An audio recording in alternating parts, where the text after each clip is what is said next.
So you buy spring blooming bulbs for your landscape, but you either forget to plant them or you just don't feel like it. It happens, but don't give up. That is the encouragement here. Jim is out back with the Hoosier Gardener this morning. Jim. Hey, good morning, guys. Yeah, Joellen Meyer-Sharp joins us yet again, our Hoosier Gardener, and we're still talking spring bulbs. We've done a couple segments on spring bulbs. They just won't go away, and we don't want them to go away. Even in the wintertime, you can still preserve them. You can.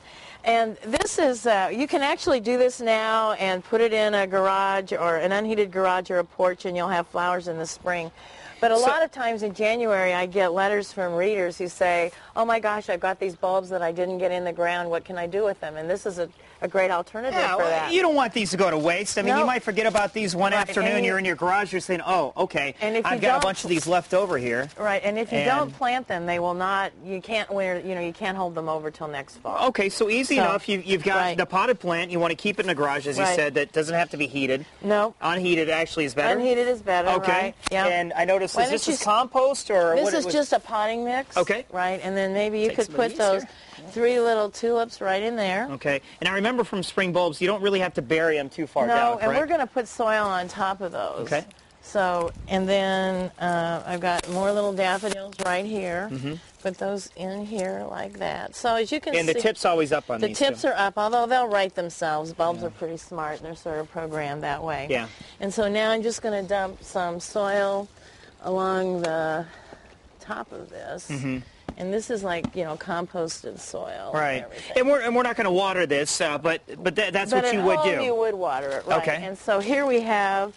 Oops, can you put as many of those as you want? I mean, do they have to be separated? No, really you don't pay attention too much to the spacing requirements when you put things in a container. Well, considering that they're not going to be in there for that long, right? And then in spring, if you want to, you can transplant them.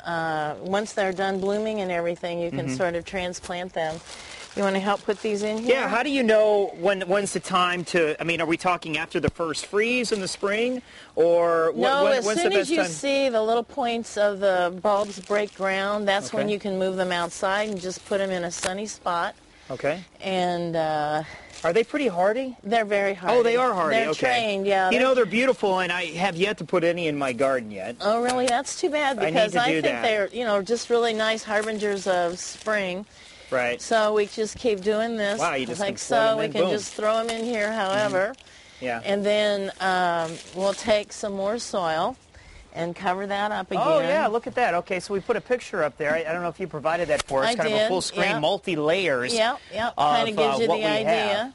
And then we'll just water that in and store it in our porch, an unheated porch or an unheated garage. You can just... Man. So you got a lot of stuff in there. Yeah, we did. And you just start pulling them away, and you got you're ready to lock and load for the garden in the spring. There we go, and that way you can put this on your stoop, your front stoop, or someplace in the garden where you'll be able to enjoy it. And we're saving money. Right. You don't want to throw these things away. No, we don't. All right, Joellen Meyer, thanks so much. Again, we're talking spring bulbs. Don't forget to obviously take advantage of this. Yeah. And there's more information about this at Fox 59 and HoosierGardener.com. All right, and let's talk about the weather forecast, guys.